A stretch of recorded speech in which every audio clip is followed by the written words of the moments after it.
Please buy us freedom. The slave auction in Santa Fe was a testament to human cruelty conducted in broad daylight.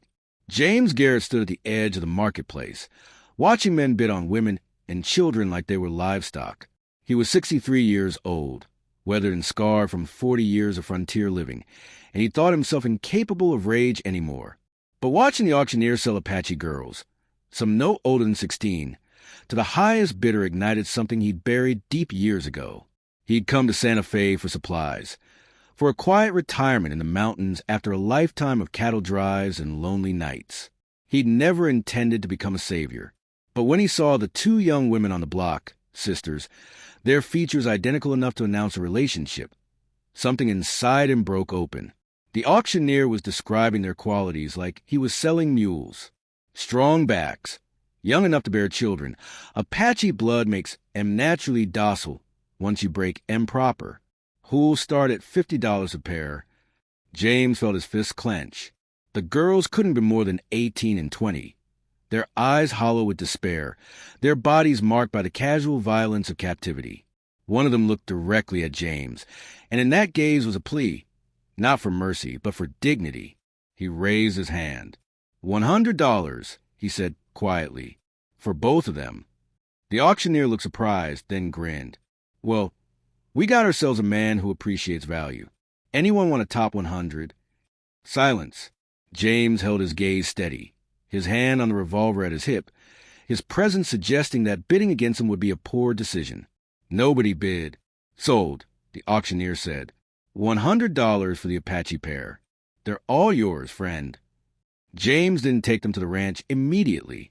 Instead, he rented a room in the nicest hotel in Santa Fe, decent people running it, no questions asked, and provided the girls with hot water, soap, food, and clean clothes.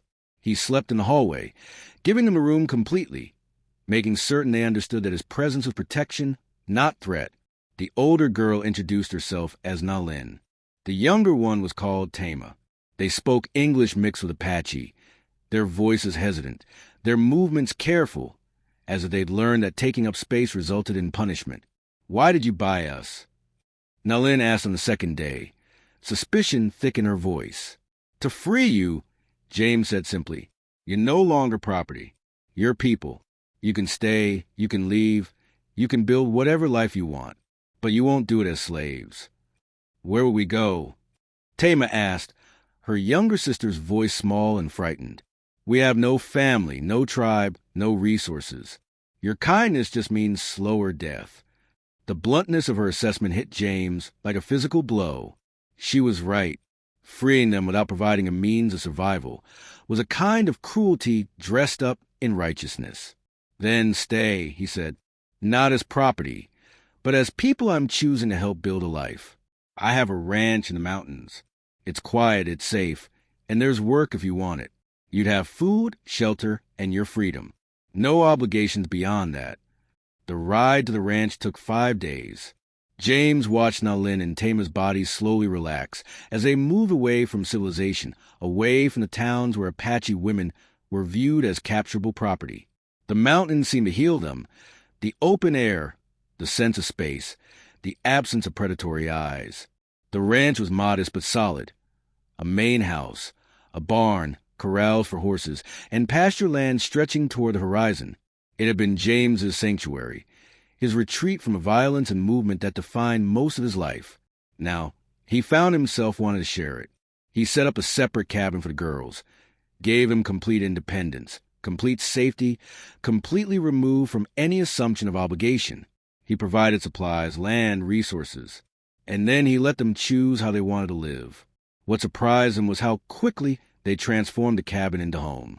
Nalin proved to be a brilliant horsewoman, taking on ranch work with precision and skill. Taima had a gift for growing things, converting the sparse desert around the cabin into a garden that produced vegetables and herbs. Within months, they had become essential to the ranch's operations, not through obligation but through genuine choice. And somewhere in those months, something shifted. It began with conversation by the fire on winter nights. Nalin told stories of her childhood before captivity, of her mother's strength, of her father's warrior training.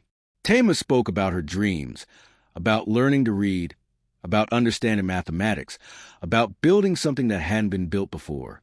James listened, and he found himself sharing stories of his own, the cattle drives, the losses, the loneliness that defined his adult life. "Why are you alone?" Nalin asked one night. "A man like you should have family." "I was never good at staying," James said honestly. "I was always moving, always running toward the next horizon. I never stayed long enough to love anyone properly." "And now?" Taima asked. James met her eyes, and something passed between them. Recognition, possibility, the terrifying potential for connection. "Now," he said carefully, "I'm wondering if I stayed because I finally found reason to." The proposal came the following spring, when the mountains were alive with wildflowers and rushing water from snowmelt. James had spent weeks preparing, had ridden to Denver to purchase what he needed, had planned his words carefully. But when the moment arrived, he abandoned prepared speech and simply spoke from his heart. "I bought you to free you," he said to both girls. "But somewhere along the way, I discovered that I was the one being freed. You showed me what it meant to rebuild, to choose life even after suffering, to find grace in the midst of hardship. I love you both, not as property, not as responsibility, but as the people who made an old man feel young again. I'm asking you to marry me, both of you. I know that's not how civilization does things, but we're not in civilization. We're in the mountains, on our own terms, and if you'll have me, I want to spend my remaining years building this life together." Nalin and Taima exchanged a glance that had years of shared pain and survival behind it. Then Nalin spoke. "In Apache tradition, sisters who lose their families sometimes take a new path together. We lost everything, but we found each other again through you." "Yes, James Garrett. We'll marry you." Taima nodded, tears streaming down her face. "Yes," she said simply. The wedding happened on the ranch, with a traveling preacher who understood that love took many forms on the frontier. The ceremony blended Apache tradition with Christian vows. Nalin and Taima wore dresses they'd sewn from fabric James had brought from Denver, colors that honored both their heritage and their new life. James wore his best suit, and when he looked at the two women he bought a free and ended up marrying, his entire face transformed with joy. The preacher married them without comment or judgment, recognizing that the love was real, the commitment was genuine, and the circumstances, while unconventional, were far better than the alternative those girls had faced. 10 years later, the ranch had expanded. They'd built a larger house to accommodate the family they created. 3 children born from the union of James and Nalin, adopted children they'd rescued from similar circumstances, and a community of Apache people who'd found refuge and protection on their land.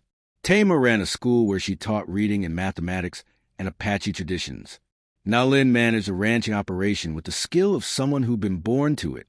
And James, old now, moving more slowly but with undiminished contentment, sat on the porch watching his family move through the daily routines of life.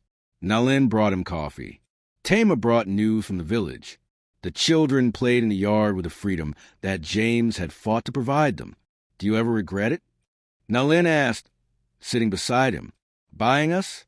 Taking on the complications?" James took her hand, then reached over and took Taima's hand as she settled on his other side. "Every single day I'm grateful," he said.